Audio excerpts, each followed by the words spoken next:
வசனத்தை மாத்திரம். என் நெருக்கத்திலே கர்த்தரை நோக்கி கூப்பிட்டேன், அவர் எனக்கு செவி கொடுத்தார். ஆனால் தேவன் தாவீதுக்கு நெருக்கத்தில் அவர் செவி கொடுத்திருக்கிறார், நன்மை செய்திருக்கிறார், அதனால் அவர் எழுதிட்டார். ஆனால் நமக்கு இந்த வசனத்தை நம்ம சரியாக சொல்ல முடியுமான்னா அநேகர்களுக்கு இந்த வசனம் நமக்கு எதிர்மாறாக தான் இருக்கும். ஏன்னு கேட்டால், நெருக்கத்தில் வரும்பொழுதெல்லாம் அநேகருக்கு அந்த நெருக்கத்தில் பலனை நாம் அனுபவிப்பதில்லை. நெருக்கத்தில் கஷ்டங்களை நமக்கு விடுதலை ஆவதில்லை. சில நேரங்களில் பார்த்தோம் என்றால், சில நேரங்களிலே ஆகும், ஆனால் 25% ஆகியிருக்கும், 75% ஆகியிருக்காது. ஆமீன். ஓ, 75% ஆகியிருக்கா? கர்த்தர் உங்களை ஆசீர்வதிப்பார். எனக்கு என்னை பொறுத்தவரை என்னை சார்ந்து சிலரை நான் பார்க்கிற பொழுது பார்த்தா, நெருக்கம் வரும் பொழுது தாவீது உலகத்தாரை நாடி போகலை. அவன் தாய் தகப்பன் வசதியாக இருந்தான், அந்த நேரத்தில் போகலை. அவனுக்கு நெருக்கமே அவன் உறவுகள் தான், நெருக்கமே கூட இருந்தவங்க தான். பார்த்தீங்கன்னா, அவன் சிறி வயது முதல் அவன் ஆடு மேய்க்கிறான். ஆடு மேய்க்க விட்டான்னா அவன் நெருக்கம். ஏன்னு கேட்டால், அவன் ஆடு மேய்க்கணுன்ற அவசியமே கிடையாது. ஏன்னா அவர்கள் வசதி படைத்தவர்கள். அவன் தகப்பன் தவறாய் அவனை நினைத்ததுனால அவனை தள்ளிவிடப்பட்ட மகன் அவன். அதனால் அவன் நெருக்கம். யாரிடத்தில் உதவி கேட்டாலும் உதவி செய்யணும்னு நினைச்சா கூட செய்தால் அவன் தகப்பன் அவரிடத்துல கோபப்படுவாங்க, அவர் ஒதுக்கிடுவாங்க. ஏன்னா அவன் தலைவராக இருந்தான். அதனால் யாருமே தாவீதுக்கு உதவி செய்யலை. அதனால் அவன் யாரை நோக்கி பார்த்தான் கேட்டான்? ஆண்டவரை மாத்திரம் நோக்கி பார்த்தான். யாருமே ஆண்டவரை மாத்திரம் நோக்கி பார்த்ததுனால தான் ஆண்டவர் அவருக்கு செவி கொடுத்தார், நன்மையானது செய்தார். அதை அவன் சிறு வயது முதல் அவன் ராஜாவாக ஆன பிறகு கூட அவனுக்கு துரோகம் செய்த நேரத்தில் கூட அவன் யாரையும் பார்க்கல, அவனுடைய பலனை பார்க்கல, எந்த போர் ஆயுதங்களை பார்க்கல, எதுவுமே பார்க்கல. எப்போதும் தேவனை தான் நோக்கி பார்த்தான். சிறு தவறு செய்தனை கொட்டி தேவனை நோக்கி பார்த்ததுனால அவனுக்கு தேவன் செவி கொடுத்தார் என்ற வார்த்தை அவனுக்குள்ள எழுதப்பட்டிருந்தது. ஆனால் நமக்கு கஷ்டம் என்ன பண்ணுறோம்? நானும் நீங்கள் என்ன பண்ணுறோம்? நம்முடைய சிந்தையே எப்படி தெரியுமா ஆகுது? நம்ம மாமிசத்துக்குள்ளே இருக்கிறதுனால மாமிச சிந்தை தான் ஆகுது. அவன் தேவனோடு இருக்கிறதுனால தேவன் எப்படியெல்லாம் உதவி செய்யணும் அப்படிலாம் உதவி செய்தார். ஆனால் நமக்கு இந்த நாளில் ஆண்டவர் நம்மை மீட்டு ரட்சித்து அவருக்கு நம்ம புத்திர சுகாரம் நம்ம கொடுத்துருக்கிறார். அதை நம்ம பெற்றோமா பெறலையா பெற போறோமா என்ற சந்தேகம் தான் நிறைய பேருக்கு. பெற்றுட்டோமா?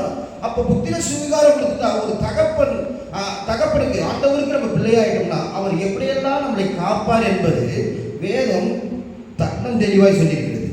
ஆனால் இப்போ நான் உங்களுக்கு புரியுற மாதிரி சொல்கிறேன். நம்ம ஞானஸ்நானம் எடுத்துட்டோம், இயேசுக்குள்ள ஞானஸ்நானம் எடுத்து மறுபடியும் பிறந்திருக்கிற நமக்கு இன்னைக்கு கஷ்டம் நஷ்டம் ஏதாவது எந்த பிரச்சனையாக இருந்தாலும் நமக்கு தேற்றவாளனை தேவன் நமக்கு கொடுத்திருக்கிறார். அமைதல் அதுதான் நம்ம விசுவாசிக்கிறோம். அந்த தேற்றவாளன் ஆவியானவரை நாம் தொடர்ந்து இருந்தோம் என்றால் நம்முடைய சிந்தனை செயல்பாடுகள் எல்லாம் ஆவியானவரை சார்ந்திருக்கும். அதுதான் ஆவியின் சிந்தனை. ஆவியின் சிந்தனை இருந்தோம் என்றால் நமக்கு ஜீவனும் சமாதானமும் இருக்கும் என்று வேதத்தில் இருக்கு. இது நம்ம பார்க்கலாம். ஒரு 5 நிமிஷம் நான் முடிச்சிடுறேன்.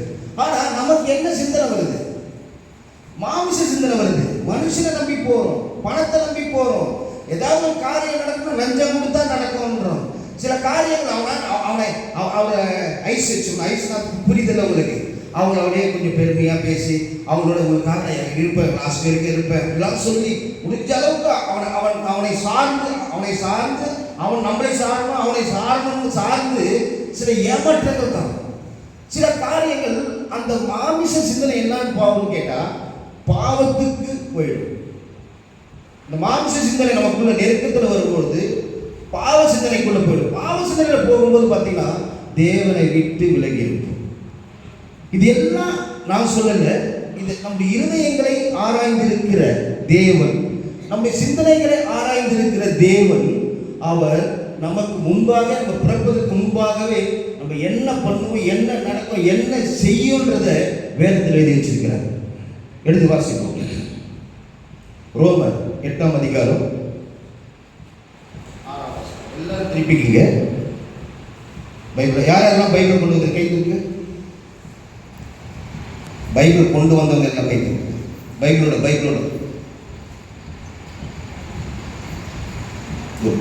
படிக்க தெரியுதோ படிக்க தெரியலையோ பைபிளை கொண்டு வரணும். சரிங்களா? மோசே கோல், வெறும் கோல், அதில் ஏதாவது எழுதிருக்குமா? அதில் ஏதாவது கை கால் இருக்கா? அந்த கோலை வச்சு இஸ்ரவேல் ஜனங்களை எகிப்திலிருந்து மீட்டு வந்தார். ஏன்னா தேவனுடைய வார்த்தை இந்த வசனத்தில் வேதத்தில் இருக்கு. அந்த வார்த்தை நீங்கள் இந்த வார்த்தை இயேசு வார்த்தை அப்படின்னு நீங்கள் நினைச்சு கையில் கொண்டு வந்தாவே உங்களுக்கு எல்லா நன்மையும் நடக்கும். ஆமென். அலட்சியப்படுத்தாதீங்க. வேதத்தை மாணவரே எங்கேயும் வைக்காதீங்க. வேதம் நமக்கு கண் போன்றது. அதனால சொல்றேன், வேதத்தை எல்லோரும் கொண்டு வரணும். வாசிப்போம். மாம்ச சிந்தை மரணம், ஜீவனும் சமாதானம். அப்போ மாம்ச சிந்தனையை பற்றி சொன்னேன். என்னன்னு என்ன சாட்டா சொல்றதுக்கா? மாம்ச சிந்தை நமக்கு 199 பேருக்கு என்ன சிந்தனை இருக்கு? மாம்ச சிந்தனை தான் ஆளுகை செய்யுது. அது எதை கொண்டு போகுன்னு கேட்டா, அது மரணத்தை கொண்டு போகும். மரணம் என்பது எப்படி வரும்னு கேட்டா, ஆரம்பத்தில் அழகா இருக்கும், சந்தோஷமா இருக்கும், சமாதானமா இருக்கும், ரொம்ப சந்தோஷமா இருக்கும். ஆனா அது முடிவு மரணம் தான். ஆனா ஆவியின் சிந்தை எப்படி இருக்குன்னு கேட்டா, ஜீவனும் சமாதானமா இருக்கும். அது கடைசி வரைக்கும் சமாதானம். எப்படி என்றால், மாம்ச சிந்தை தேவனுக்கு விரோதமான பகை. அது தேவனுடைய நியாய பிரமாணத்துக்கு கீழ்ப்படியாமலும் கூடாமலும் இருக்கிறது. இப்போ உண்மைதானே? அந்த மாம்ச சிந்தையினால நம்ம ஏதாவது செயல்படுத்தணும்னா கண்டிப்பா வேதத்தின் பிரகாரம் சொன்னா கண்டிப்பா அது தேவனுக்கு கீழ்ப்படியாம தான் போகும். மாம்ச சிந்தனையில நம்ம எந்த செயலை எதை நோக்கி செயல்பட்டாலும் அது நியாய பிரமாணத்துக்கு விரோதமாக தான் போகும். அப்போ ஆவியின் சிந்தனை எப்படி இருக்க வேண்டும் என்பதை அப்படியே ஃபுல்லாக ஒரு 10 வருஷம் வரைக்கும் படிப்போம். மாம்சத்துக்கு உட்பட்டவர்கள் தேவனுக்கு பிரியமாக இருக்க மாட்டார்கள். தேவனுடைய ஆவி உங்களில் வாசமாய் இருந்தால் நீங்கள் மாம்சத்துக்கு உட்பட்டவர்களாய் இராமல் ஆவிக்கு உட்பட்டவர்களாய் இருப்பீர்கள். கிறிஸ்துவின் ஆவி இல்லாதவன் அவருடையவன் அல்ல. இப்போ தாவீது உலகத்தானே பார்க்கல, மனுஷனே பார்க்கல. மாம்ச சிந்தனை மனுஷன் தான் தேடி போகும். மாம்ச சிந்தனை பெருமையை தேடி போகும். மாம்ச சிந்தனை பதவி, அந்தஸ்து, ஆண்டவரை விட்டு விலகி இருக்கிறது. ஆண்டவருக்கு பிரியமில்லாததை விலகி இருக்கிறப்போ அவன் பாருங்க, எல்லாரும் வெறுத்து அனாதையாய் ஆக்கப்பட்ட நிலைமையில ஆண்டவரை தேடலாம். அவனுக்கு ஆண்டவர் சொல்லி கொடுத்தாரு. அவன் ஆண்டவருக்கு பிரியமானதே செய்தான் லாஸ்ட் வரைக்கும். ஆனா நாம எப்படி இருக்கிறோம் இன்னைக்கு? நீங்களும் நானும் எப்படி இருக்கிறோம்? கண்டிப்பாக நமக்கு 75 இல்லை 85 கூட கண்டிப்பா மாம்ச சிந்தனை தான் இருக்கும். அந்த மாம்ச சிந்தனை இருக்கும் பொழுது தேவனுக்கு பிரியமில்லாதவன் தேவனுடையவன் அல்ல என்று வேதத்தில் இருக்குது. தேவனுடைய அல்ல என்பது இப்போ அவருடைய ஆசீர்வாதத்தை நமக்கு தருவாரா? அவருடைய அற்புத அடையாளம் நமக்கு நடக்குமா? நடக்காது. என்ன உபாசம் அவருக்கு பிரியமானது மாம்ச சிந்தை பாதி இந்த சிந்தனை இருக்கணும். ஒன்றே ஆவியின் சிந்தனை தான் இருக்கணும். இப்போ இதெல்லாம் படிக்கும் போது பார்த்தீங்கன்னா எவ்வளோ கஷ்டம் தெரியுமா? பிசாசு நம்ம எப்படி நம்மளை கொண்டு போய் மாம்ச சிந்தனை இதுதான் உலகண்டா. அதெல்லாம் எப்படிங்க அட்ஜஸ்ட்மெண்ட், உலகத்தான அட்ஜஸ்ட்மெண்ட், ஆண்டவருக்கு அட்ஜஸ்ட்மெண்ட்டே கிடையாது. உலக புகழ்ச்சிக்கு அட்ஜஸ்ட்மெண்ட், ஆண்டவருக்கு அட்ஜஸ்ட்மெண்ட்டே கிடையாது. நீங்க பாருங்க, இந்த 14வது ஆண்டு தொடக்கம் நமக்கு சகலமும் நன்மைக்கு எதுவாய் நடக்கணும்னா ஆவியின் சிந்தனை, ஆவியின் எண்ணங்கள், ஆவியானவர் ஐக்கியம் இருந்தால் மாத்திரம்தான் நம்ம அவனுடைய சமாதானத்துக்குள்ள இருக்க முடியும். சமாதானம்ன்றது என்ன தெரியுங்களா? சந்தோஷம், எல்லாமே அது நடக்கும். சமாதானமா இருக்க பாருங்க, எல்லாமே எந்த குறையும் இல்லாமல் இருப்பதுதான் அந்த நன்மைக்கு ஏதுவாக நடக்கிற ஒரு சமாதானம். அது ஆவியின் சிந்தனை இருந்தால் மட்டும்தான் அது ஜீவனும் சமாதானமாக இருக்கும். பாருங்க அடுத்தபடியாக மேலும் 10வது வருஷம், மேலும் கிறிஸ்து உங்களில் இருந்தால் சரீரமானது பாவத்தின் நிமித்தம் மரித்ததாயும் ஆவியினானது நீதி நிமித்தம் ஜீவனுள்ளதாயும் இருக்கும். அப்ப பாருங்க, அவருக்குள்ள இருக்கும் என்றால் அந்த பாவம் இருக்கு பார்த்தீங்களா, நமக்குள்ள செஞ்ச பாவங்கள்லாம் இருக்கு பார்த்தியா, அதெல்லாம் டோட்டலி கம்ப்ளீட் க்ளோஸ். கொஞ்சம் கொஞ்சமா இந்த பாவம் வந்து நீ இது நன்மை செஞ்சுக்க, இந்த பாவத்தை ஒதுக்கிட்ட, இன்னும் இந்த பாவத்துக்காக நீ ஒரு நன்மையை செய்யணும் அப்படிலாம் கிடையாது. ஆண்டவர் கொஞ்சம் கொஞ்சமா பாவத்தை வந்து நமக்கு மன்னிக்கிறவர் கிடையாது. கம்ப்ளீட்டா நம்முடைய பாவத்தை மன்னித்து அதை நமக்கு ஜீவன் உள்ளதாய் நம்மை உயிர்ப்பிக்கிற தெய்வம் ஆவியில. அப்ப பாருங்க, அதனால இப்போ எப்படி சார் ஆவியில என்ன தெரியுங்களா? ஆவியில நம்ம உணர்ந்தவர்களா இருக்கிறோம்னா எப்படி? மாமிச சிந்தை என்னன்னு கேட்டா,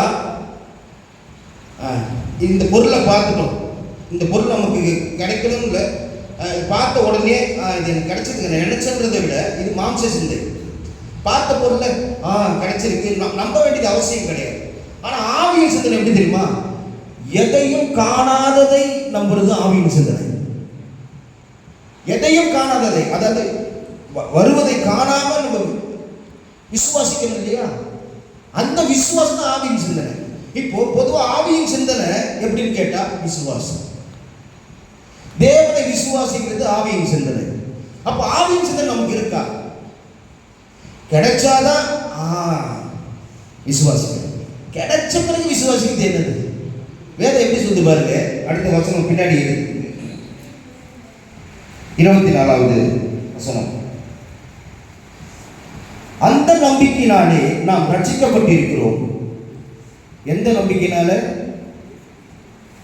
3வது வசனம் 23. அதுவும் அல்லாமல் ஆவியின் முதல் பலனை பெற்ற நாமும் கூட நம்முடைய சரீர மீட்பாகிய புத்திர சுவிகாரம் வருகிறதற்கு காத்திருந்து நமக்குள்ளே தவிக்கிறோம். அதுதான் சொன்னேன். இப்போ நம்முடைய ஆவியில நம்ம பாவத்தை எல்லாம் ஆண்டவர் மன்னித்து ஆவியான நமக்குள்ள வரும் பொழுது நம்ம தேவனுடைய பிள்ளையாக புத்திர சுவிகாரமாக இருக்கிறோமா இல்லையான்னு ஒரு தயக்கணும். ஆண்டவர் விட்டாரே, ஆண்டவர் பிள்ளையா இல்லையா, அதுதான் சொல்றது. அப்போ அந்த நம்பிக்கையினாலே இப்போ நமக்கு ஒரு நம்பிக்கை இருக்கு. இன்னைக்கு உங்களுக்கு தேவன் ஒரு நம்பிக்கை கொடுத்தாரு, ஆவியின் சிந்தனை நமக்குள்ள வரணும், மாம்ச சிந்தனை வரக்கூடாதுன்னு ஒரு நம்பிக்கை இருந்தால் நாம் ரட்சிக்கப்பட்டிருக்கின்றோம். காணப்படுகிறதை நம்புகிறது நம்பிக்கை அல்ல, ஒருவன் தான் காண்கிறதை நம்ப வேண்டுவது என்ன? காண்றதை இது ஃபேன் தான் இல்லை அப்படி நம்பணும் அவசியம் கிடையாது. இது பைக்கு தான் இல்லை நம்பணும் அவசியம், பார்க்குறோம் இதை நம்பணும் அவசியம் கிடையாது. எதை நம்பிக்கை வரணும்னா காணாததை. பாருங்க, நாம் காணாததை நம்பினோமாகில் அது வருகிறதுக்கு பொறுமையோடு காத்திருப்போம். அந்தபடியே ஆவியானவரும் நமது பலவீனங்களில் நமக்கு உதவி செய்கிறார். நாம் ஏற்றபடி வேண்டிக் கொள்ள வேண்டியது என்னதென்று அறியாமல் இருக்கிறபடியா. பாருங்க, நமக்கு பலவீனம் வரும்போது மாம்ச சிந்தனை எப்படி போறதுன்னு சிலருக்கு தெரியும், எப்படி வேண்டதுன்னு கூட தெரியாது. அந்த ஜபம் பண்றது பார்த்தா சம்பந்தமே இருக்காது. ஒரு பொருள் வேணும், நமக்கு ஒரு பலவீனம் வருதுன்னா நம்மளால ஒண்ணுமே புரியாது, ஜபம் பண்றதே புரியாது, தெரியாது. ஆனா ஆவியாளர் என்ன பண்றாரு பாருங்களேன், நீங்க பண்றதை விட நீங்க அமைதியா காத்துனா ஒருவர் காத்திருந்தீங்கன்னா சொல்றாரு பாருங்க, அந்தபடி ஆவியாளர் நமது பலவீனங்களை நமக்கு உதவி செய்கிறார்.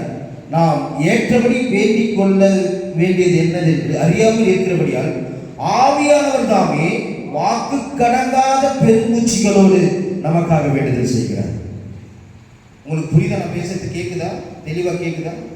வாக்கு கடங்கா எத்தனை பெருமூச்சிகளோடு நீங்க எப்படியெல்லாம் நம்மளை தேவன் ஆசீர்வதிக்கணும், எப்படிலாம் உங்களுடைய மகிமை நம்ம மேல வெளிப்படணும் என்று நமக்கு ஆவியானவர் நமக்காக வேண்டுதல் செய்கிறார். நீ காத்திருக்கும் அந்த விசுவாசத்துல நீங்க காத்திருந்தா போதுன்றாரு. நீ மாம்ச சிந்தனை உனக்குள்ள வர தேவையில்லை. ஆவியானவர் நம்பி வந்துட்டா ஏசப்பா என்னை பார்த்துக்கொள்வார், ஆவியானவர் என்னை பார்த்துக்கொள்வார், ஆண்டவர் என்னை பார்த்துக்கொள்வார். நீ அமைதியா உட்காரு, அமைதியா அவர் சமுத்திரம் உட்காரு. மனுஷனுடைய யோசனையை கேட்காதீங்க.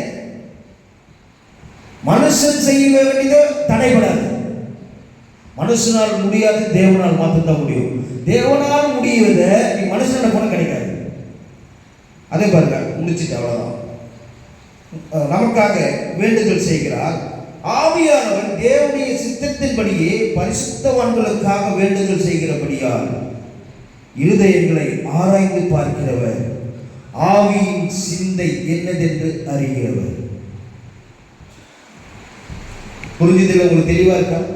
அப்ப நம்முடைய சிந்தனை, நம்ம எண்ணங்கள் மனுஷனுக்கு முன்பாக என்ன வேஷம் போட்டாலும் ஆண்டவருக்கு ஏமாற்ற முடியாது. நீங்களும் ஆண்டவரை ஏமாற்ற முடியாது.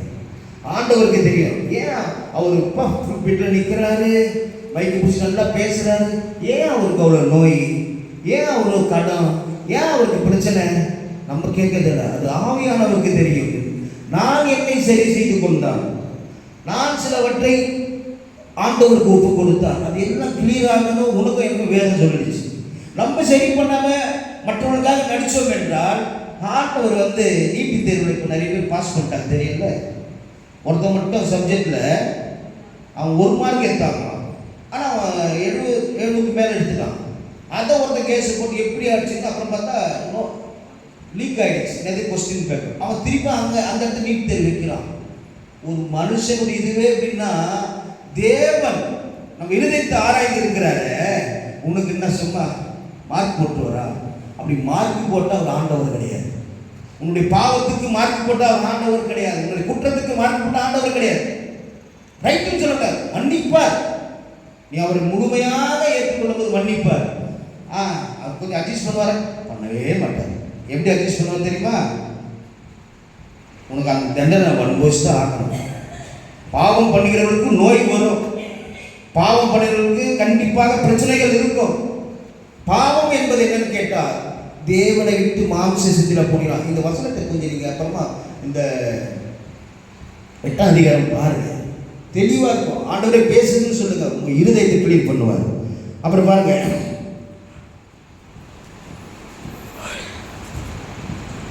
அந்த ஆவியானவருடைய தேவன் நம்மை அறிந்திருக்கிறார், நம்ம இருதயம் ஆராய்ந்திருக்கிறார். அந்த விசுவாசம் இருக்கும்போது நீங்க ஓகே ஆண்டவரே உனக்கு நான் சரண்டர் அப்படின்னு நீங்க நினைக்கும் பொழுது, அன்றியும் என்றது அதுதான், அவரோட அவருடைய தீர்மானத்தின்படி அழைக்கப்பட்டவர்களாய் தேவனத்தில் அன்பு கூறுகிறவர்களுக்கு சகலமும் நன்மைக்கு ஏதுவாக நடக்கும். இந்த வசனம் யாருக்கு நடக்கும்?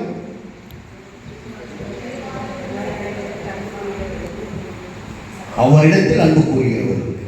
அவரிடத்தில் அன்பு கூறுகிறவர்கள் என்றால் அவரை மாத்திரம் விசுவாசிக்கிறவர்களுக்கு. அவரை மாத்திரம் விசுவாசிக்கிறவர்கள் ஆவியின் ஆவியின் சிந்தனை. அப்ப டோட்டலி அவருக்குள்ள இருந்தால் மாத்திரம்தான் சகலமும் நன்மைக்கு ஏதுவாக நடக்கும். உனக்கு விரோதமாக எழுதுகிற காரியங்கள் எதுவாக இருந்தாலும் வாய்க்காமல் போகும்.